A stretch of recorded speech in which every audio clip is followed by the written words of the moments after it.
Pernah nggak sih Anda ngerasa kalau waktu itu jalannya makin cepat? Rasanya setahun tuh kayak sebulan, dan sebulan lewat gitu aja. Nah, dalam pembahasan kali ini kita akan coba bedah sebuah ceramah dari Syekh Imran Hosein yang mencoba menjawab fenomena yang kita semua rasakan ini. Kita mulai dari sebuah nubuatan yang mungkin kedengarannya akrab banget di telinga kita. Dikatakan di sini, 1 tahun akan terasa seperti sebulan. Sang penceramah bilang, kita itu bukan lagi nungguin tanda ini datang. Kita udah ada di dalamnya. Coba bayangin, waktu beliau tanya di sebuah masjid, hampir semuanya setuju. Mereka semua merasakan waktu yang seakan-akan menyusut ini. Gimana dengan Anda? Nah, ini nih pertanyaan utamanya. Kalau Anda pernah merasa seminggu itu lewatnya sekejap mata, atau sebulan itu rasanya baru kemarin, Anda nggak sendirian. Ceramah ini mencoba menjawab kenapa fenomena ini jadi pengalaman yang begitu umum di zaman modern. Jadi, apa yang sebenarnya terjadi? Dan jawabannya ternyata cukup mengejutkan. Menurut beliau, masalahnya itu bukan di jam atau kalender kita. Bulan masih berputar tepat waktu kok. Masalahnya ada di dalam diri kita. Beliau menyebutnya virus berbahaya yang telah memasuki hati. Sesuatu di dalam diri kita yang mengubah cara kita memandang waktu itu sendiri. Jadi, virus ini apa sih sebenarnya? Disinilah kita masuk ke inti diagnosis dari ceramah ini. Hilangnya sejenis persepsi manusia yang sangat spesifik yang disebut sebagai penglihatan batin. Oke, coba kita bedah konsep kuncinya. Basar atau pengetahuan batiniah. Anggap saja ini lebih dari sekedar intuisi. Ini adalah kemampuan untuk melihat dengan hati, bukan cuma dengan mata. Untuk memahami kebenaran yang tersembunyi di balik apa yang kelihatan. Dan menurut penceramah, kemampuan ini sedang terkikis habis di dunia modern. Coba deh lihat bedanya di sini. Di satu sisi ada pengetahuan lahiriah. Semua yang kita pelajari dari buku, dari sekolah. Di sisi lain ada pengetahuan batiniah, wawasan yang datangnya dari dalam. Dunia modern kita ini kan terobsesi banget sama yang pertama. Tapi kata beliau, kita justru melupakan yang kedua. Nah, disitulah letak masalahnya. Biar lebih kebayang, beliau ngasih contoh dari kisah Musa dan Khidir.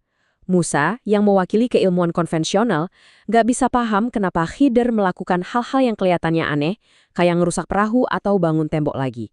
Soalnya, Khidir itu bertindak berdasarkan pengetahuan batiniah yang diberikan langsung, yang bisa melihat realitas di balik tindakan itu. Ini ilustrasi yang pas banget soal terbatasnya pengetahuan lahiriah semata. Terus, apa dong penyebab kebutaan batiniah ini?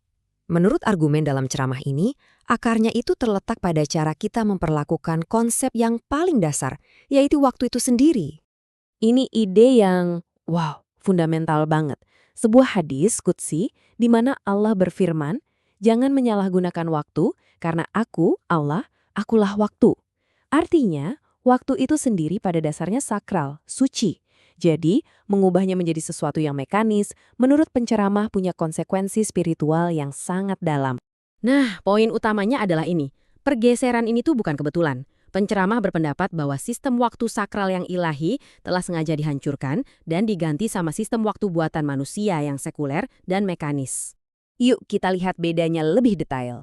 Di kolom waktu sakral, kita lihat sistem yang basisnya bulan dan siklus alam. Hari dimulai saat matahari terbenam.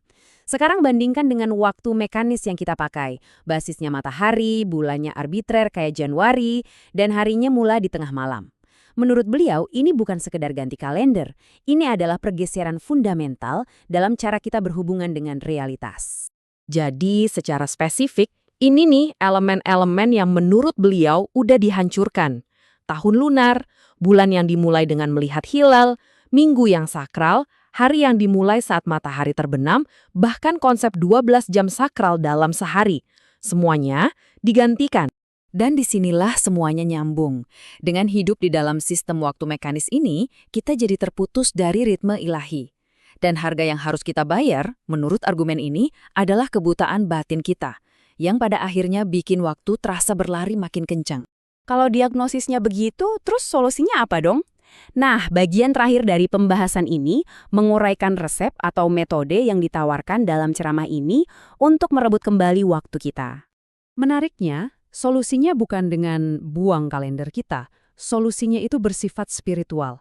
Ini tentang sebuah praktek batin untuk menyelaraskan kembali diri kita dengan ritme waktu sakral yang udah hilang itu. Metode yang beliau jabarkan adalah membaca Al-Quran dengan cara tertentu selama 1 bulan penuh, dibagi jadi beberapa bagian yang pas dengan hari-hari dalam sebulan. Beliau menyarankan untuk melakukan ini setiap malam di jam terakhir sebelum fajar, waktu yang dianggap paling bagus untuk pertumbuhan spiritual. Logikanya tuh sebenarnya simpel tapi dalam banget. Dengan menyelesaikan Al-Quran dalam 1 siklus bulan, Anda secara sadar menyelaraskan kembali spiritualitas Anda dengan ritme bulan, unit dasar dari waktu sakral. Ini seperti membangun kembali jembatan yang udah runtuh antara dunia batin kita dan alam semesta. Oke, jadi kesimpulannya gimana? Perasaan waktu yang semakin cepat itu bukan ilusi, tapi gejala spiritual yang nyata. Akar masalahnya, menurut argumen ini, adalah pergeseran dari waktu sakral ke waktu mekanis. Konsekuensinya adalah hilangnya wawasan batin kita, dan solusinya terletak pada praktik spiritual yang menghubungkan kita kembali dengan ritme ilahi. Pada akhirnya, pembahasan ini ninggalin kita sama satu pertanyaan yang dalam banget.